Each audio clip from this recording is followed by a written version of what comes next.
Benedict was born in a small, remote village in Italy named Nursia in 480 AD.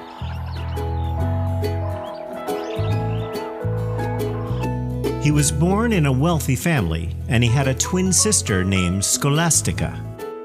My son, I'm going to name you Benedict, which means the Blessed One. That's an excellent name, my dear. And what do you want to name our daughter? How about Scholastica? That's a wonderful name.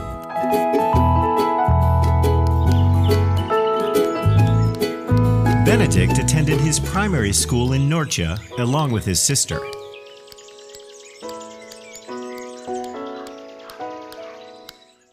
It was a common practice among the wealthy families to send their sons to Rome for advanced studies. By the time Benedict reached the age of 20, his family decided to send him to Rome as well. We are going to miss you, my son. Don't worry, Father. I'll be all right. Take care of your health and don't forget to send letters. Don't worry, Mother. I will. Goodbye, Benedict. Goodbye, Scholastica. Let's start, Master. Benedict was also accompanied by his old nurse, who was entrusted with the responsibility of taking care of him.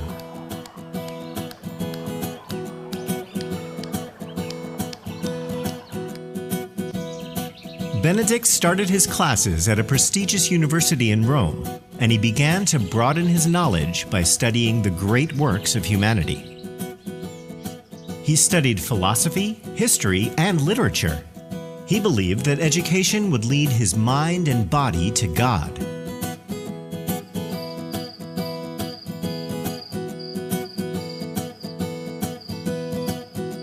Who's there?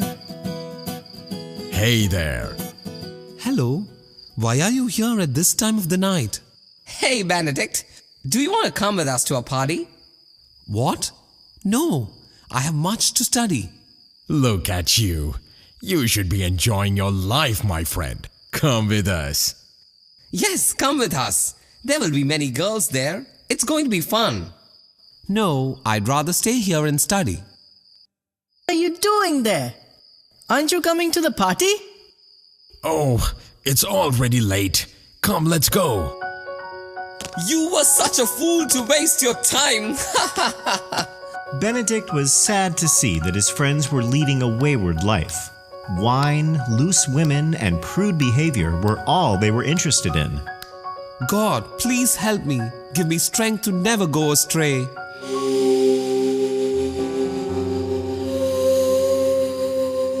Give me the money. No, I said leave the bag. please.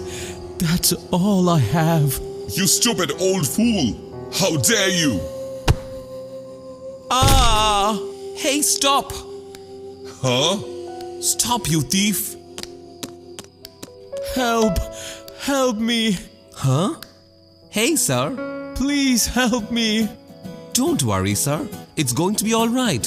Thank you, son. You're so kind.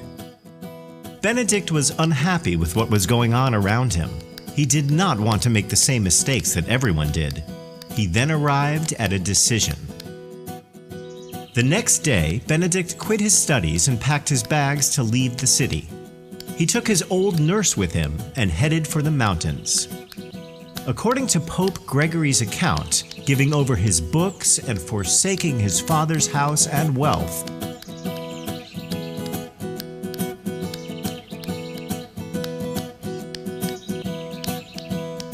Where are we going, Master? I don't know. All I know is that I have to get away from the city. rejecting all the corrupt and depraved environment of the city, Benedict went to Afil, a small village near the mountains east of Rome.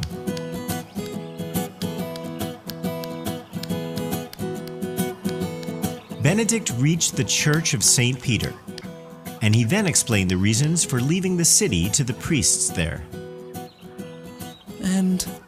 And that's why I left the city. I could not live there any longer. We understand your concerns. You are welcome to stay here as long as you like. Thank you. Thank you so much. Benedict then lived in the company of virtuous men who were sympathetic to his feelings. One day, he was, as usual, speaking to the monks. He who labors as he prays lifts his heart to God with his hands. Huh? What happened? I'm sorry, Master. I just broke the wheat sifter. Oh, don't worry. It's all right. Benedict worked his first miracle that day. He magically restored the broken wheat sifter by just waving his hands.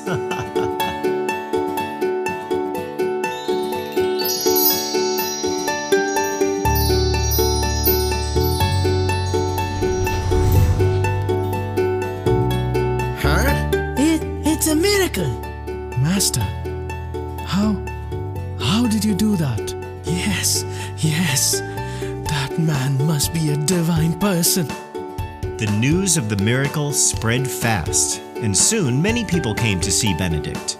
This made Benedict even more frustrated, so he left the church and decided to live on the slopes of a mountain away from everyone. Benedict then lived the life of a hermit, praying to God most of the time.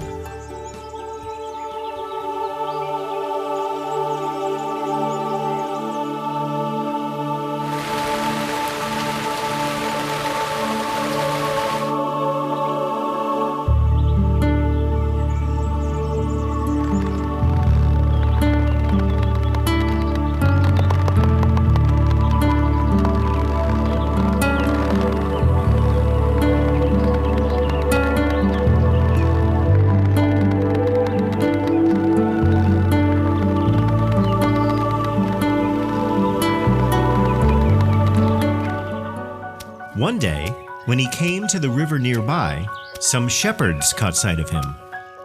Hey, look. Huh? What is it? Look near that river. Can you see anything? Huh? Is that an animal? I think so.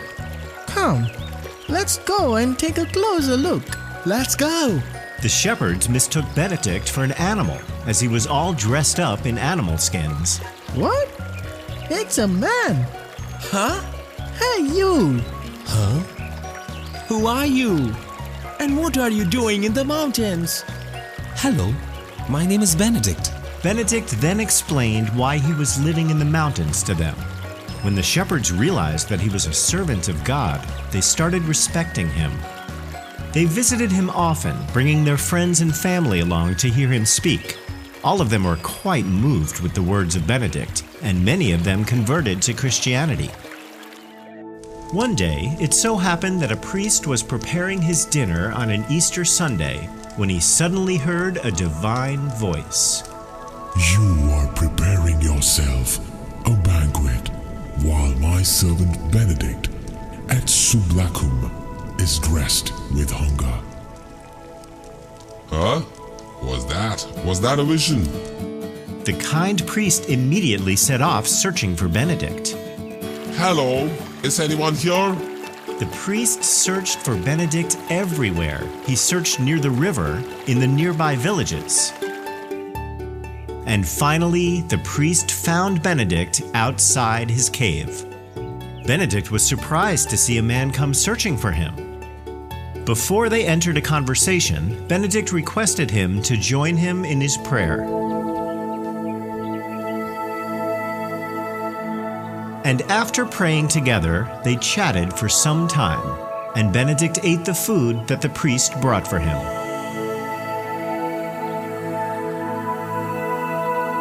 From that day, many others climbed their way up the steep cliff. They carried small offerings of food with them when they came to visit Benedict.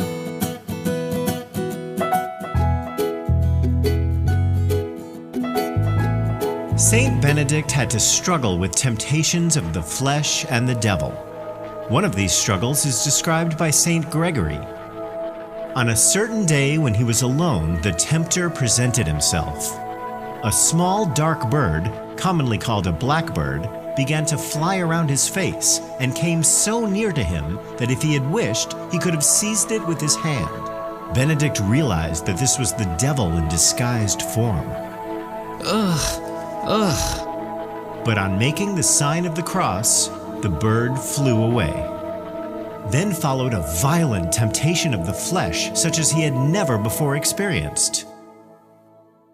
The evil spirit brought before his imagination a woman whom he had formerly seen, and inflamed his heart with such vehement desire at the memory of her that he had very great difficulty in repressing it. The memory was so strong that he even thought of leaving the solitude. Suddenly, with the help of divine grace, he found the strength he needed.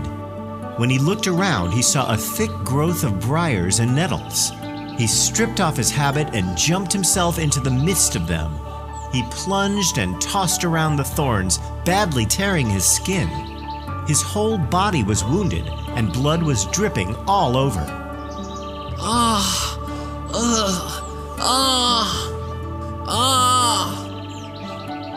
Through those bodily wounds, he cured the wounds of his soul. Benedict had won over the temptations, and never again was he disturbed by the devil. Benedict matured both in mind and character by living the life of a hermit.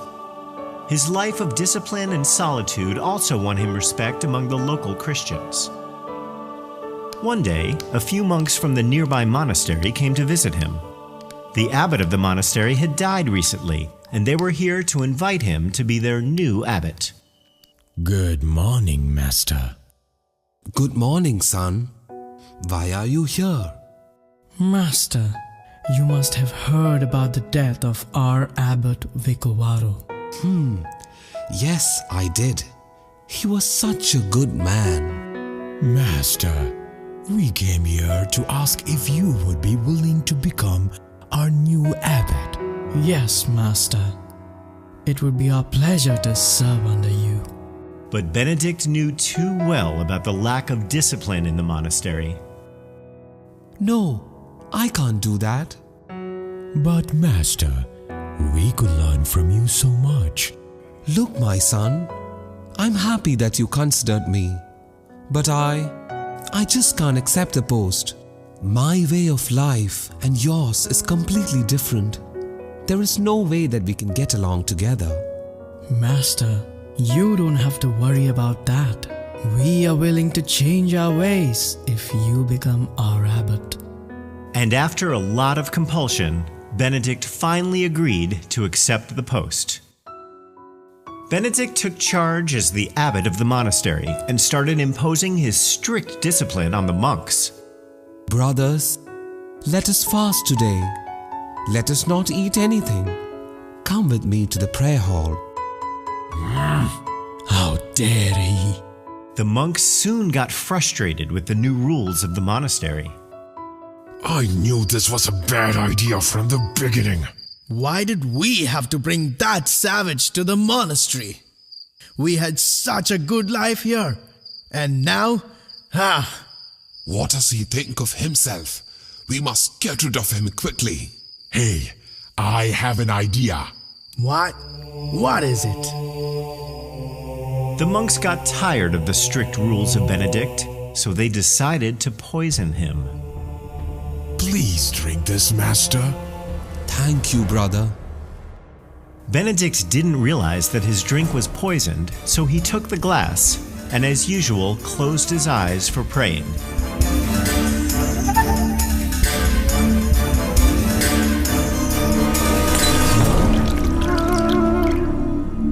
What? Huh? It was poisoned, wasn't it? We are sorry, Master. Why did you have to plot this wicked thing against me? Didn't I tell you before that my ways are not the same as yours? Now go and find another abbot. After what you have done, I can no longer stay here. Benedict then returned to his cave and started living again in solitude. However, many people attracted by Benedict's sanctity and character came to Subiaco to seek his guidance and learn the true way of monastic life. Over the years, he started 12 monasteries in the valley. He appointed different superiors for each of his monasteries. He also constructed many schools for children.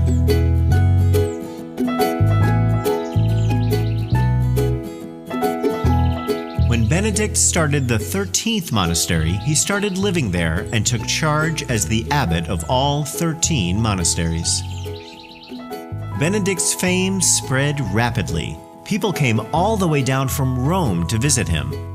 It was during this time that he was entrusted with the responsibility of taking care of Maurice and Placidus, who later on became the two gems of Benedictine family. Once it so happened that there was a severe scarcity of water in the valley. The monks who lived in the monastery had no water to drink and do their chores. Benedict went searching for water, as he knew that God will always provide.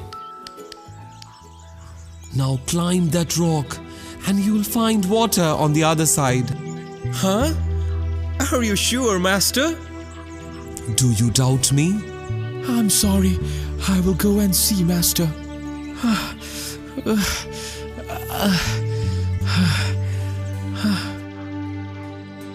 Maurice, look!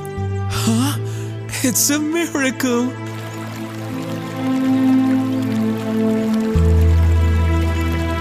It's a miracle! We have found water! Benedict performed many other miracles during his time. One day, Placidus, who had gone near the lake, fell into the water and started drowning. Ah! Help! Somebody help! Benedict, who was sleeping in his cell, was able to sense the danger.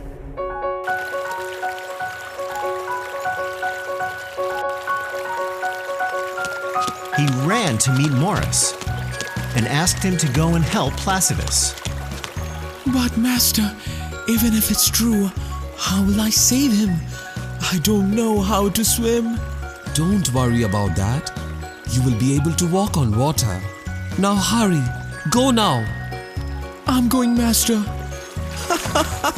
I'm able to walk on water. It was another miracle. Maurice walked on water, and Placidus was saved that day. But not everyone was happy with what was going around. Some monks at the monastery were tired of the strict rules of Benedict, and they tried to poison him again. This time, they poisoned his bread. This time, before he could even bite the bread, a bird flew in and snatched the bread away.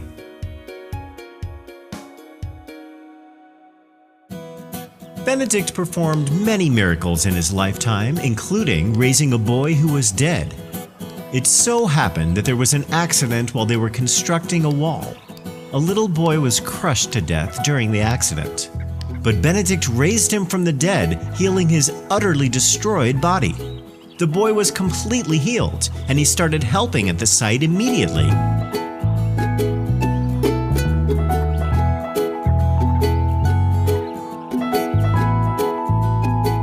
Totila, the king of Goths, had heard of Benedict and wished to meet him.